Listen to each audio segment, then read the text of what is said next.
Autism awareness series में अभी हम ऑटिज्म के अवेयरनेस पे ही बात कर रहे हैं। पेरेंट्स के अवेयरनेस, ऑटिज्म के बारे में अवेयरनेस, ऑटिज्म के एक्सेप्टेंस के बारे में बातें हो रही हैं।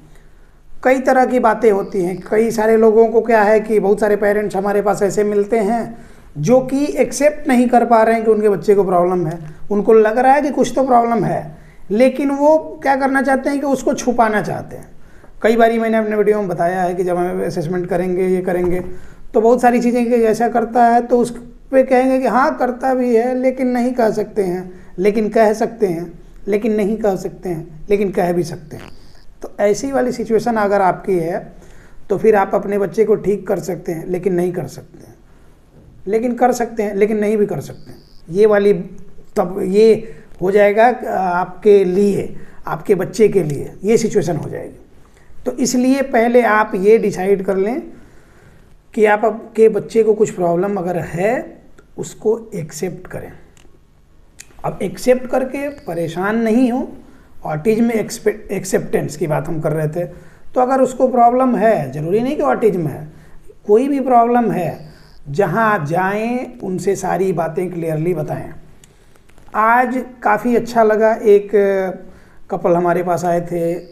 एक बच्ची उनकी है, वो 5 साल की बच्ची है, उसको थोड़ी बहुत प्रॉब्लम्स हैं। 2-2.5 साल की एज में जब पता चला कि थोड़ी बहुत बच्चे की प्रॉब्लम है तो उन लोगों ने कहीं स्पीच थेरेपी ज्वाइन कर लिया। स्पीच थेरेपी में साल भर अपना समय दिया, लेकिन बच्चे में इम्प्रूवमेंट नहीं हुई। थेरेपी सेंटर वालों ने बोला कि ज़्यादा इसमें प्रॉब्लम है नहीं, लेकिन फिर भी क्यों नहीं आ रहा ये हम नहीं कह सकते हैं, हमको समझ में नहीं आ रहा है, लेकिन इसको ज़्यादा प्रॉब्लम नहीं है। मतलब ये हाँ भी वही है जो आप हम बता रहे थे कि ऑटिज्म एक्सेप्टेंस लोगों में नहीं है या फिर प्रॉब्लम है उसकी एक्सेप्टेंस नहीं है। उसी तरह ऐसे ऐसे जगहों पे आप लोग अगर जाते हैं तो उनको खुद ही नहीं पता कि उसमें चलना क्या है।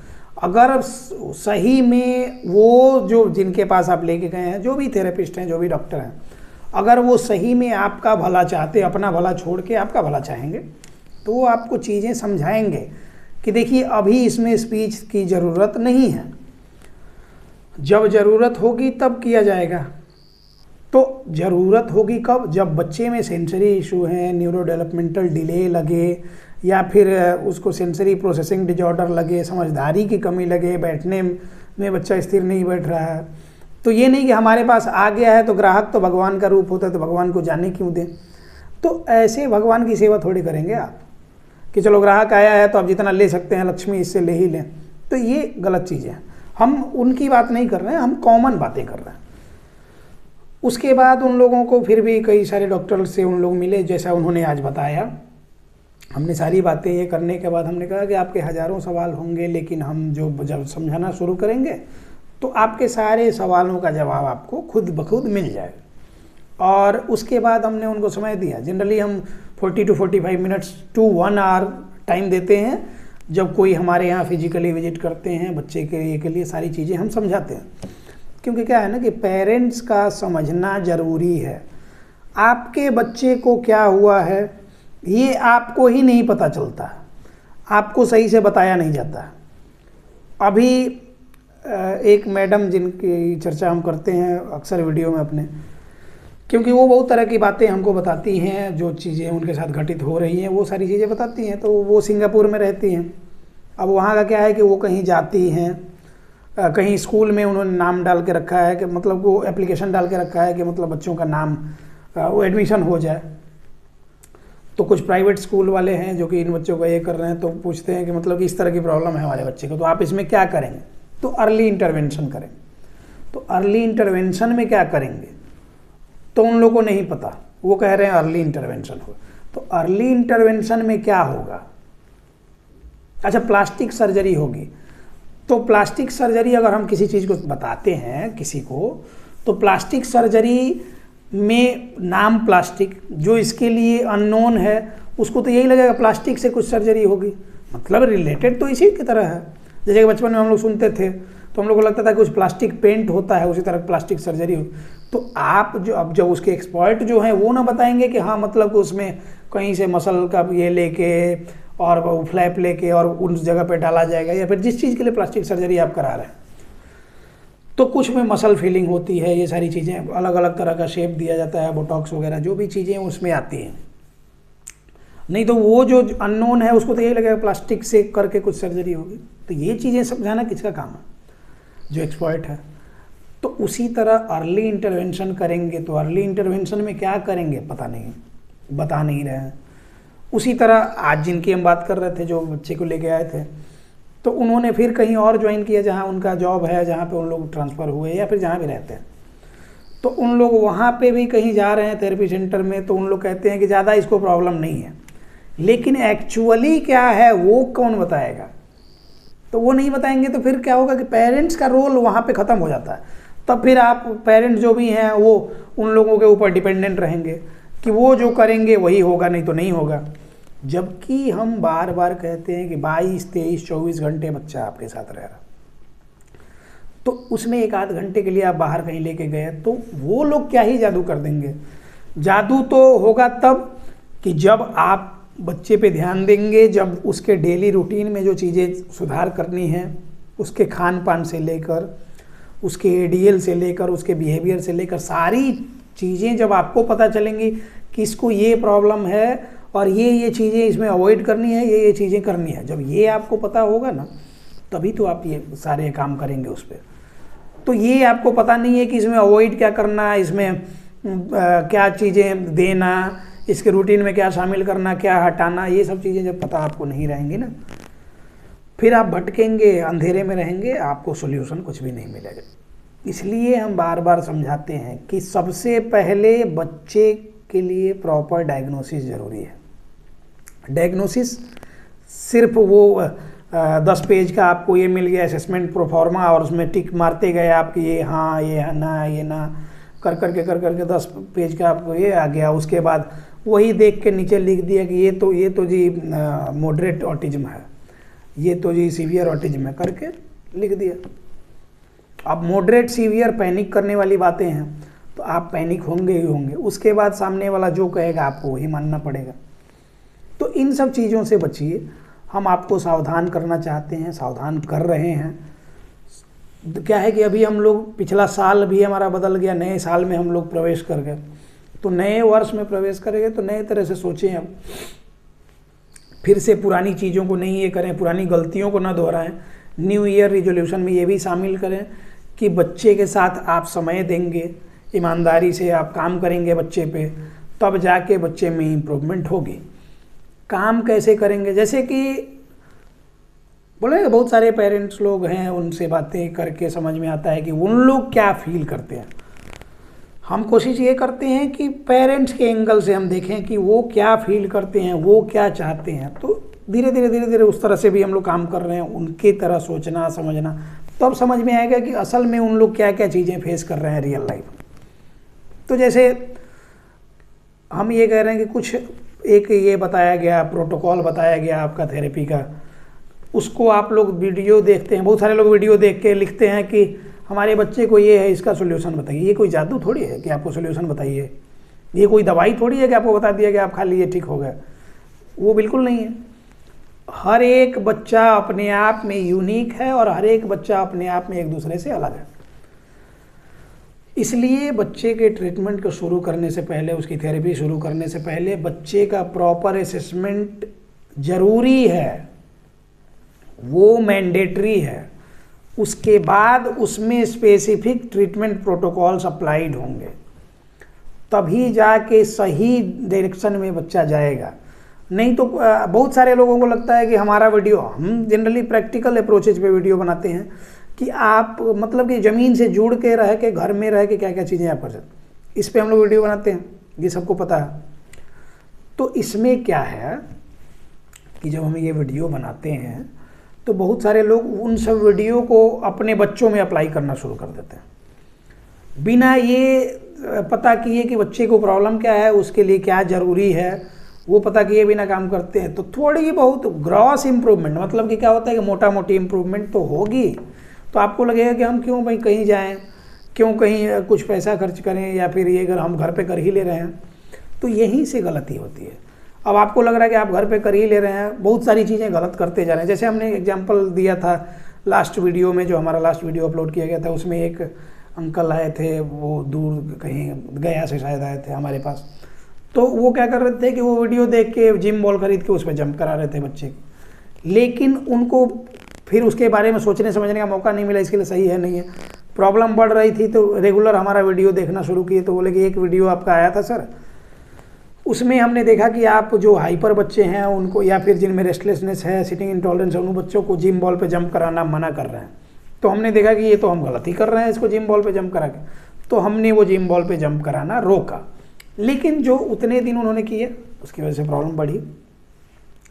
तो ये बातें आपको समझने की ज़रूरत है। इन सब बातों को जब आप समझेंगे, उसके बाद से आप जहाँ जाते हैं वहाँ सवाल करें, उनसे पूछें कि इसको क्या प्रॉब्लम है, आप क्या करने वाले हैं, और मतलब क्या करने वाले हैं और हमारा इसमें कितना रोल हो सकता है, हम घर में क्या क्या करें कि बच्चा हमारा जल्दी ठीक हो। ये सवाल पूछना आपका हक है।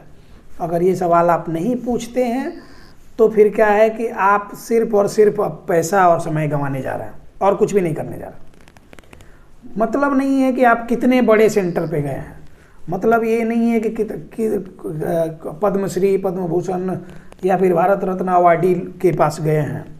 ये सारी बातें एक तरफ है। मतलब इस बात से है कि आपको उनके अवार्ड से कुछ मतलब नहीं होना चाहिए, आपको अपने बच्चे के इम्प्रूवमेंट से मतलब होना चाहिए, आपका बच्चा सही से इम्प्रूव करे, इस बात से मतलब होना चाहिए। तो जनरली क्या होता है ना कि हम बेसिक चीज़ों को अवॉइड कर जाते हैं, जो प्राइमरी चीज़ें हैं वो सेकेंडरी बन जाती हैं, सेकेंडरी चीज़ों को हम लोग प्राइमरी बना लेते हैं। हम लोग रूट कॉज पे जाते नहीं है कि ये कारण रहा होगा आइसोलेशन या सोशल इंटरेक्शन की कमी, सोशल अवेयरनेस की कमी, इसकी वजह से इसमें क्या हुआ कि सोशल कम्युनिकेशन डिजॉर्डर डेवलप करा। इसके अलावा अब एक तरह से आइसोलेशन में बच्चा रहा तो, और वर्चुअल वर्ल्ड में मतलब कि वो टीवी स्क्रीन ये सब पे रहा, इसकी वजह से उसमें प्रॉपर चीज़ें डेवलप नहीं कर पाई थी। इन चीज़ों को सुधारेंगे। लैक ऑफ पेरेंटिंग की वजह से बहुत सारी प्रॉब्लम्स होती हैं, इन चीज़ों को सुधारेंगे। जब इन चीज़ों को हम सुधार लेंगे उसके बाद बच्चे में इम्प्रूवमेंट होगी। हम बार बार इतने दावे के साथ इसलिए कहते हैं कि ऑटिज्म इज क्योरेबल, क्योंकि हम इस पे प्रैक्टिकली काम करते हैं। कई साल से हमने कभी भी छुट्टी ली नहीं है, क्योंकि लगता है कि एक दिन अगर हम छुट्टी लेते हैं तो ये सैकड़ों बच्चे रोज़ के जो हमारे हैं, इनमें किसके साथ क्या प्रॉब्लम है, उनके पेरेंट्स के साथ क्या ये हो, तो उनके लिए हम हमेशा अवेलेबल रहते हैं। कभी भी पर्सनल रीजन से हमने ये नहीं करा, कभी कुछ अर्जेंट उस तरह का आया तो हम छुट्टी लेते हैं, क्योंकि हम ये नहीं करेंगे इसमें हम कुछ कहें आपसे ये करें, हमको आपसे सिंपैथी नहीं चाहिए। हम बस इसलिए कह रहे हैं कि हम जिस तरह से डेडिकेटेड हैं बच्चे के लिए काम करने के लिए, उतना डेडिकेशन आप अपने बच्चे के लिए दिखाएं। हम तो दूसरे के बच्चों के लिए इतना डेडिकेटेड है ना। पेरेंटिंग हम सिखा रहे हैं, जबकि सही बताएं तो हम खुद ही बैचलर हैं। तो अब क्या है कि लेकिन फिर भी पेरेंटिंग सिखा रहे हैं। पेरेंटिंग इसलिए सिखा रहे हैं क्योंकि हमने साइकोलॉजी पढ़ी, तो बच्चों की साइकोलॉजी हमारी साइकोलॉजी दोनों अलग अलग तरह से ये है। हम लोग अपने एज में हैं, लेकिन हम उसी एज ग्रुप के हिसाब से सोच रहे हैं। अब 30 प्लस 35 प्लस एज में हम हैं, तो हम चाहते हैं कि हमारा 3 साल 4 साल का बच्चा हमारे हिसाब से उसका माइंड प्रोसेस करे, उसका ब्रेन प्रोसेसिंग करे। तो ऐसा नहीं होगा ना। तो अगर उस हिसाब से वो नहीं करता है तो हमको लगता है वो गलत कर रहा है, उसमें प्रॉब्लम है, या फिर ये सारी चीज़ें हैं। तो ऑटिज्म एक्सेप्टेंस और ये सारी अवेयरनेस के बारे में बातें हो गई।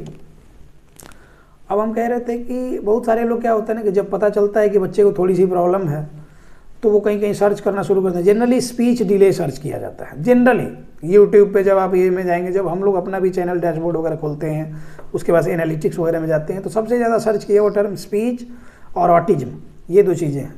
तो स्पीच डिले जैसे आप सर्च करते हैं तो ऑटिज्म दिखाना शुरू करता है।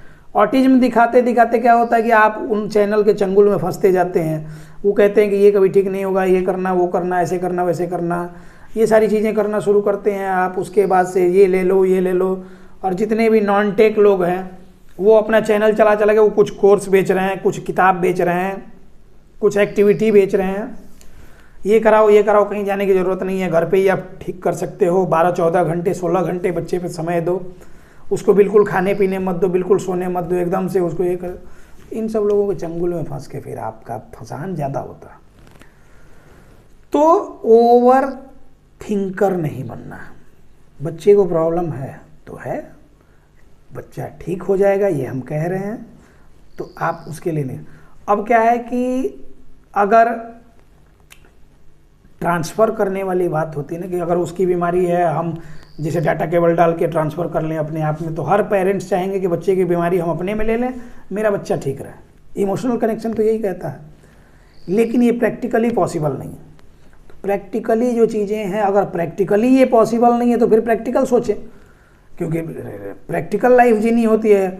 नहीं तो हर कोई अपनी ज़िंदगी में शाहरुख खान और सलमान खान है। हम लोग फिल्म में देख के तो यही सोचते हैं ना कि हम भी शाहरुख खान सलमान खान है, लेकिन क्या है कि वो जब तक फिल्म देख रहे हैं पर्दे पर उसके इन्फ्लुएंस में तभी तक, उसके बाद जब वहाँ से निकलेंगे तो फिर वो हमारी अपनी ज़िंदगी में आना है, रोजी रोटी का जुगाड़ भी करना है, करियर का टेंशन है, इसके अलावा फैमिली का टेंशन है, समाज का टेंशन है, शादी नहीं की है तो ये नहीं हुआ तो वो नहीं हुआ, वो 50 तरह की बातें। तो ये सब चीज़ें होती हैं कि नहीं होती हैं? तो इन सब बातों पे ध्यान देने की ज़रूरत है, सख्त ज़रूरत है। तो कन्फर्मेशन बायस्ड नहीं होना है। जिस दिन से आपको पता चले कि बच्चे को थोड़ी सी प्रॉब्लम है, उसको ज़्यादा से ज़्यादा सोशल कम्युनिकेशन डिजॉर्डर वगैरह हुआ है, या फिर थोड़ा न्यूरो डेवलपमेंट डिले हुआ, वर्चुअल चाहे बॉर्डरलाइन टाइप ऑटिज्म वाला केस है, उसमें हम स्पीच डिले सर्च करेंगे, उस दिन से चंगुल में फंसते जाएंगे और फिर हमको लगता है कि लो अब तो कुछ नहीं हो सकता है, अब तो हमारा बच्चा, और फिर आप स्ट्रेस डिप्रेशन में चले जाते हैं। वो चीज़ें नहीं करनी है। Be aware, be positive, autism is curable. इस बात को हमेशा ध्यान में रखिए कि ऑटिज्म क्योरेबल है, बशर्ते कि सही से उसका डायग्नोसिस हो, तभी प्रोग्नोसिस के चांसेस बढ़ते हैं। अब जो लोग भी इस तरह की प्रॉब्लम्स फेस कर रहे हैं, उनको समझ नहीं आ रहा कि कहाँ जाएं, उनको ये लग रहा है कि कहीं जाके वो फंस गए हैं और वहाँ से वो निकलना चाह रहे हैं, लेकिन वहाँ से निकलें तो जाएं कहाँ, मतलब उस कंफर्ट जोन से बाहर निकलें तो जाएं कहाँ। ये बातें अगर आपके दिमाग में हैं, आप हमारा वीडियो जहाँ से देश दुनिया के जिस कोने से भी हमारा देख रहे हैं, अगर आपको हिंदी समझ में आती है तो ये जो हमारा यहाँ कॉन्टैक्ट नंबर दिया हुआ है, इस पे आप कॉल करके या मैसेज करके सारा प्रोसीजर जान लें हमारे साथ जुड़ने का, बच्चे के असेसमेंट का, उसके बाद आगे फर्दर क्या क्या चीज़ें चलती हैं, कैसे चलती हैं, इसका सारा प्रोसीजर आप जान लेंगे। और उसके अकॉर्डिंग आप जब हमारे साथ जुड़ना चाहेंगे, तो जब आप जुड़ जाते हैं हमारे साथ, तो उस दिन से हम आपके बच्चे की रिस्पॉन्सिबिलिटी लेते हैं और मेक श्योर करते हैं कि आपका बच्चा जल्दी से जल्दी क्योर हो और मेन स्ट्रीम से जुड़े। क्योंकि हर बच्चा अपने आप में, मैंने बोला ना कि यूनिक है, वो उसको प्रॉब्लम नहीं है। स्पेशल किड्स हम लोग बोलते हैं वो अलग बात है, लेकिन ऑटिज्म को क्या, ऑटिज्म एम्पावरमेंट की बात होनी चाहिए। ऑटिज्म से स्ट्रेस और एंजाइटी डेवलप नहीं होनी चाहिए। ऑटिज्म वाले बच्चे, आपको पता होनी चाहिए कि अगर वो थोड़ा सा बौद्धिक क्षमता की अगर ये भी हो रही है ना, तो वो अगर भगवान एक दरवाज़ा बंद करते हैं तो दूसरा दरवाज़ा खोलते हैं। तो दूसरा दरवाज़ा ये है कि वो आर्ट के क्षेत्र में काफ़ी मतलब कि वो मतलब ये होते हैं, यूनिक पर्सनालिटी होते हैं, कुछ सिंगिंग में, कुछ पेंटिंग में, कुछ मतलब कि डिफरेंट आर्ट के क्षेत्र में वो काफ़ी यूनिक होते हैं। तो उसमें बहुत सारी एबिलिटीज़ भी होती हैं। तो इसलिए प्रॉब्लम और ये नहीं है और परेशान होने की ज़रूरत नहीं है। आप हमारे साथ जुड़े और उस दिन से हम लोग मिशन ऑटिज्म फ्री इंडिया में सहभागी बनेंगे और आपके बच्चे को भी ठीक करेंगे, उसका फ्यूचर ब्राइट होगा और वो मेन स्ट्रीम से जुड़ेगा। इन्हीं सब बातों के साथ इस टॉपिक को क्लोज करेंगे। मिलते हैं किसी नेक्स्ट टॉपिक में। धन्यवाद।